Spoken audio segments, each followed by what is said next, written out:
Vandique, deixa eu começar até tirando uma dúvida aqui contigo, né? A gente tem a partir do ano que vem a meta de inflação vai ser contínua, né? Aquela que vai ser apurada ali com base no IPCA acumulado em 12 meses. Com a mudança da presidência do Banco Central, a adoção dessa meta contínua de inflação para 2025, você vê aí algum risco de que o governo, de fato, e o Banco Central deixem ali a inflação acabar ultrapassando a meta por 6 meses consecutivos, usando, inclusive, isso até mesmo como uma possibilidade de justificativa para alterar a meta pelo CMN?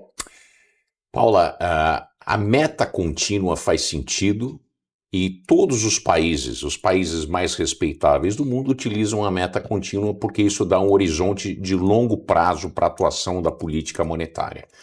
O problema no Brasil é que o Brasil não é um desses países mais respeitáveis. E essa meta contínua pode se transformar de uma maneira suave para a gente abrandar a meta.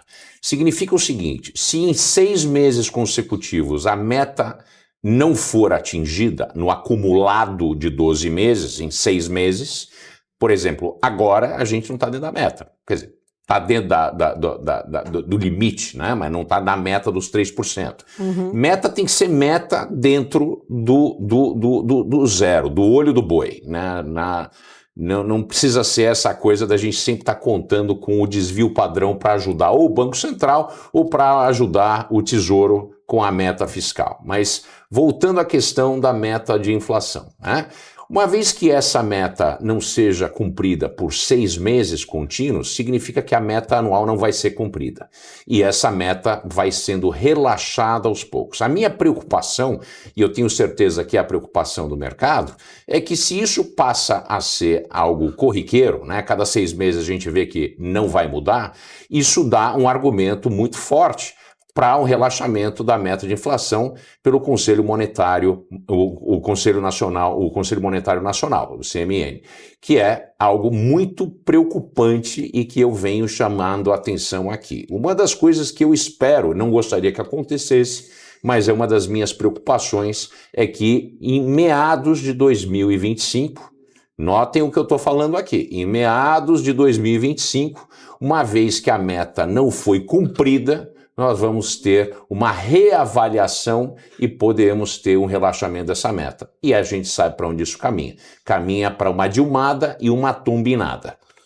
Pode, na sua visão, abrir espaço, inclusive, então, aí para comprometer ainda mais essa credibilidade da política monetária também do país? Certamente. Credibilidade do Banco Central, existe um vasto, né, tomos e tomos publicados de trabalho a respeito de credibilidade do Banco Central, e o Banco Central adquire credibilidade ao longo do tempo. Não é alguma coisa que acontece do dia para a noite. E toda vez que existe uma mudança na presidência do Banco Central ou na composição dos membros do Banco Central, você sempre tem uma dúvida do mercado se essa credibilidade conquistada vai continuar. Nós temos uma mudança radical na condução da política, não da condução da política, me desculpem, na pessoa que conduzirá a política monetária no Brasil. Passamos de um economista renomado e um economista considerado um dos grandes economistas do mercado financeiro, que é o Roberto Campos Neto, com vasta experiência, e temos esse ícone da economia ortodoxa sendo substituído por um ícone da economia heterodoxa, que tem muito pouca experiência no mercado financeiro e muito pouca experiência de fato com economia. Então isso suscita uma preocupação por parte dos agentes econômicos se Galípolo vai, ao mesmo tempo, conquistar, né, a sua independência de Campos Neto. Campos Neto tem sido uma espécie de padrinho do Galípolo, né, passando a ele o seu nível de credibilidade, mas essa credibilidade ela tem que ser conquistada independentemente, enquanto existe uma pressão política muito grande por parte do presidente da República, que não se furta à ocasião de reclamar dos juros e pedir e demandar, aliás, que os juros caiam em função de suas preces e demandas, não em função de números e dados que comprovem a necessidade de tomada de decisão de baixa de juros. Então essa preocupação com a pressão política, mais a pouca experiência de Galípolo, podem ser associadas a essa mensuração, essa nova forma de mensurar a inflação, o IPCA, gerar um problema que eu não gostaria de ver no Brasil. Ô Vandic, nesses 2 minutinhos que a gente tem para o break, né, rapidamente, o mercado exagera nessas questões? Porque a gente até viu, né, o Campos Neto sinalizou que às vezes as movimentações, as pedidas do mercado são exageradas. Exagera? E se exagera, por quê? Felipe, eu vou mudar a sua pergunta, eu vou fazer uma pergunta de volta. O governo exagera? É razoável que o governo tenha um déficit primário que já passa dos 2,3% do PIB e diz que tem dentro de um arcabouço que nasceu morto, que é predicado somente em receitas, que ele tem um espaço de 0 a 0,25 do PIB para estar dentro da meta? É razoável você ter esse número, né, tão a mais, faltando 3 meses para o final do ano?